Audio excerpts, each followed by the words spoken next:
Okay, go again. Alright, I'm back in the boat. Got a wheel alignment issue. It's a camber issue, not a towing. You can see the string line running all the way around. It's undone at the moment, but I'd done a previous video on it. You can see it actually still sort of sitting on the tyre. But that's how I do a towing alignment.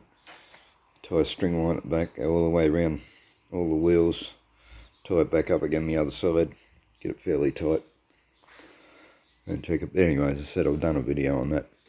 Now with the camber, okay, I've done camber alignments on other vehicles. This will be the first time I've done it on this, or on any race wagon. This bit of bar is a little bit short actually, so I'm going to make sure, it doesn't quite sort of reach, so I'm going to make sure I get it evenly on the tyre so it's completely on the face at both sides. Then the other thing you want to do is check on this one area. Just, that's it. Get it straight up and down using your spirit level, and then move it back around to the face and check your camber. Should have set the stand up, the tripod, but anyway, I'll be moving around a bit, so and of course it's out a bit because I've got the other side jacked up now, but what I found when I checked them was that this side here was leaning in and the other side was leaning out, and the other side was actually scraping on the guard, as I mentioned in a previous video, and I jacked the guard out a little bit because they were uneven. This guard was in 10mm further than the other one, so I've jacked them out so they're even, so that should actually relieve it. But the big part of the problem was that this wheel was leaning out at the top, and one's called positive, one's called negative, and I can't remember which is which now. I should know that, but anyway, not that matters right at this point what it's called, but like one way is a negative and the other way is positive. But anyway, we had two opposite cambers. We had one leaning in, one leaning out, and this one here that was leaning out, that's the one that was giving me a problem. It was having a problem with right-hand corners, and so it was obviously the camber causing that problem. I checked the wheel alignment, the towing alignment, and that was pretty close to perfect. Hadn't altered since the last time I did it. But I didn't check the camber alignment. So, as I said, I haven't actually done a camber alignment on a Volkswagen before. But from what I can see, I'll see if I can get in here and show you.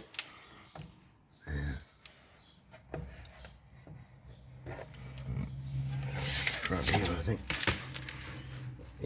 So that big nut at the bottom of the ball joint, right, that's an offset pin, and I have had this confirmed. I looked on YouTube and couldn't find any videos on doing camber alignment, but I did find one who'd replaced the ball joint, and they actually marked it so they could get it back in the right place and not change the camber, but they didn't actually set the camber. So anyway, right, so what I've done, you can see this bar under here. The issue you get, I got ball joint extractors and you can't get them in there because the bottom ball joint's too close to it, it's in the way, and you just want to go bang in. You don't ever want to go banging on the bottom of the ball joint on the thread, you just damage it.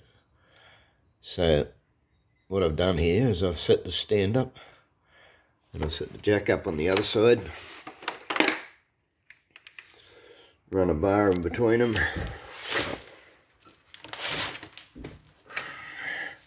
and you've got to be a little bit careful here, being right, this is the left hand side, put some more bar on it,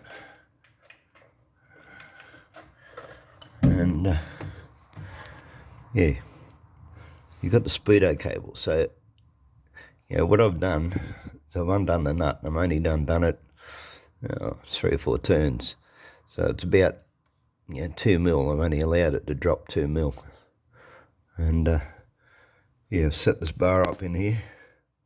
Got the jack on one side and the stand on the other side.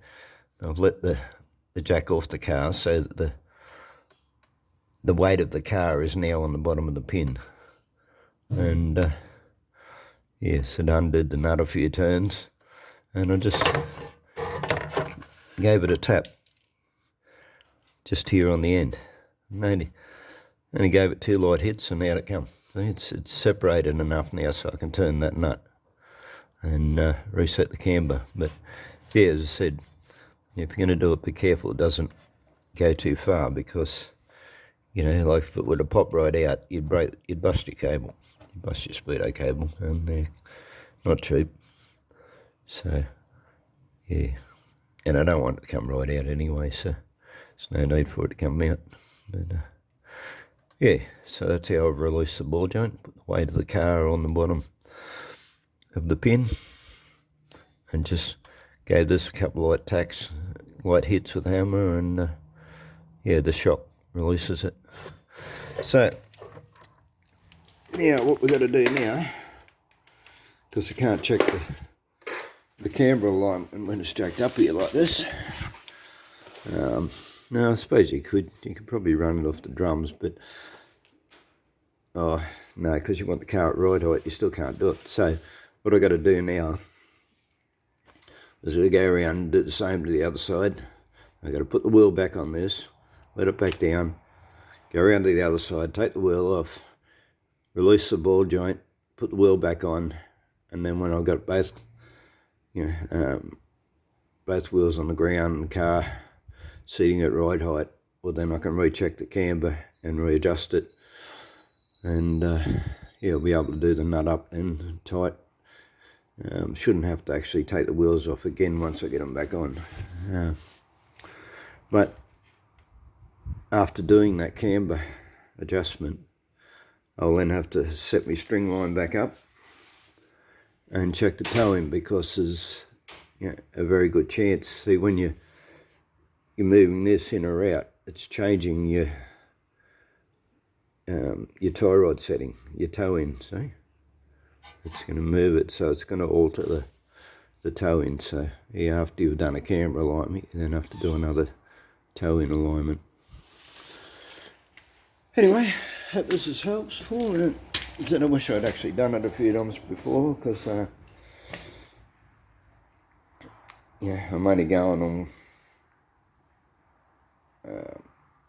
what I can see that I can do, and I mean, I'm pretty confident that I'm going to be able to correct the